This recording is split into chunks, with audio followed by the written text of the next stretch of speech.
নমস্কার বন্ধুরা, job Genex YouTube চ্যানেলে আপনাদের প্রত্যেককে স্বাগত। ডিএ নিয়ে অত্যন্ত গুরুত্বপূর্ণ একটি আপডেট একটি দৈনিক পোর্টালে প্রকাশ করা হয়েছে, যেটা প্রতিটা সরকারি কর্মী ও পেনশনারদের জন্য অত্যন্ত গুরুত্বপূর্ণ। প্রথম হেডলাইনে দেখতে পাচ্ছেন, ডিএর দাবির মাঝেই বিরাট ধাক্কা, সরকারি কর্মীদের উদ্দেশ্যে জারি নয়া নির্দেশিকা, উড়ল রাতের ঘুম। এই হেডলাইন নিয়েই কিন্তু একটি গুরুত্বপূর্ণ আর্টিকেল প্রকাশ করা হয়েছে, যেটা সরকারি কর্মীদের জন্য গুরুত্বপূর্ণ। বিস্তারিত কী বলা হয়েছে আমরা দেখে নেব। তার আগে বলে রাখবো, যারা চ্যানেলে নতুন, প্রথমবার ভিজিট করলেন, অবশ্যই চ্যানেলটিকে সাবস্ক্রাইব করে অল বেল আইকনটি বাজিয়ে রাখুন ডিএ সংক্রান্তিত যে কোনো রকম আপডেট সবার আগে পাওয়ার জন্য। ভিডিওটি ভালো লাগলে অবশ্যই লাইক করে বন্ধুদের মাঝখানে শেয়ার করুন, অনেক অনেক শেয়ার করে দিন, যাতে জনস্বার্থে এই ভিডিওটি সকলের কাছে পৌঁছে যেতে পারে।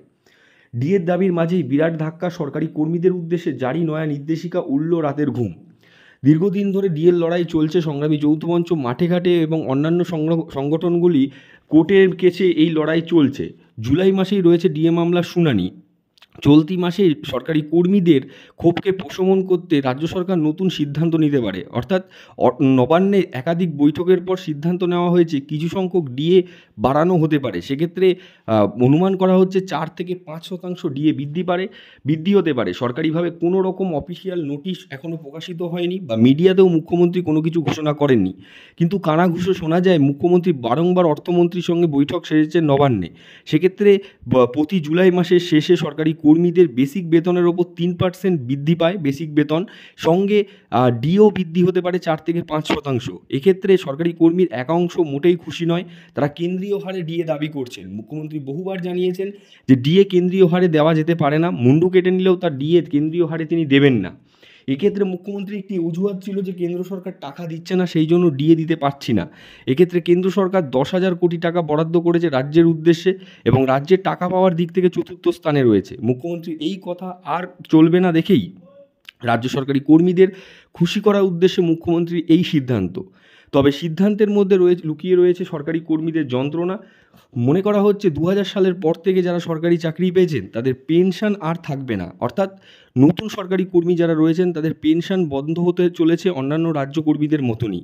এক্ষেত্রে ডিএ বৃদ্ধি পেলেও পেনশনার যারা রয়েছেন বা যারা রিটায়ার করবেন তাদের পেনশন পাওয়া যাবে না। এককালীন কিছু টাকা ঘোষণা হতে পারে। এখনও সরকারিভাবে কোনো কিছু ঘোষণা হয়নি। তবে ডিএ পুরোপুরি প্রদান করলে রাজ্যের অর্থকোষ খালি হবে, এবং অর্থকোষ খালি হলে মুখ্যমন্ত্রী এমন সিদ্ধান্ত নিতে পারেন, এমনটাই আন্দাজা করা হচ্ছে। ইতিমধ্যে সরকারি কর্মীদের জুলাই মাসে রয়েছে ডিএ মামলার শুনানি। সেক্ষেত্রে জুলাই মাসে যদি রাজ্য সরকার পরাজিত হয়, রাজ্য সরকারি কর্মীরা জয়লাভ করে, সেক্ষেত্রে রাজ্য সরকারি কর্মীদের বকেয়া ডিএ মিটিয়ে দিতে হবে রাজ্য সরকারকে। তার আগেই তড়িঘড়ি রাজ্য সরকারি কর্মীদের ক্ষোভকে প্রশমন করতে এমন সিদ্ধান্ত 4 থেকে 5% ডিএ পুনরায় ঘোষণা করতে পারে মুখ্যমন্ত্রী মমতা বন্দ্যোপাধ্যায়।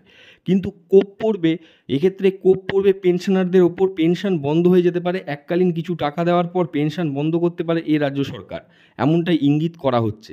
তো দেখতে পেলেন, গুরুত্বপূর্ণ একটি আর্টিকেল প্রকাশিত হয়েছে, আপনাদের সাথে তুলে ধরলাম। অবশ্যই লাইক করে বন্ধুদের মাঝখানে শেয়ার করে দেবেন।